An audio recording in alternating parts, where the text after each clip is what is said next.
So we saw Jayson Tatum earlier this summer work out with Kevin Durant. We saw him play in Seattle with LeBron James. And we also saw him sort of not play up to expectations in the finals.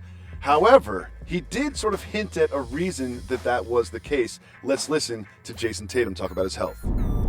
It showed that I had a non-displaced fracture in my wrist. And it was small, but it was still But still, yeah.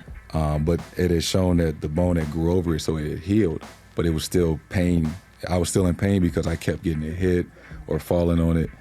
So I guess I played with somewhat of a fracture for 2 months. Wow. And then in the playoffs, there was a play against Milwaukee in Game 3. I dunked it.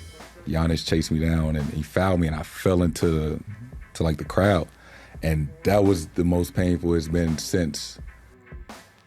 So he says he had a fractured wrist in the Eastern Conference semifinals. That means that he wasn't 100% in that series against the Heat, and he wasn't 100% in the finals. Does that, to you, explain why he sort of didn't play up to expectations in the finals? Well, the one thing about being at the games is you get a chance to literally watch everything. You get a chance to watch the timeouts, you get a chance to watch the huddle, you get a chance to see players' body language the entire time.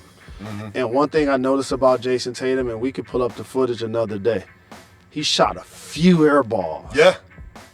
And I pay attention to air balls. Hate air balls. And a couple of times I thought it was because it was going to be a tight contest. And then he shot one where he was wide open.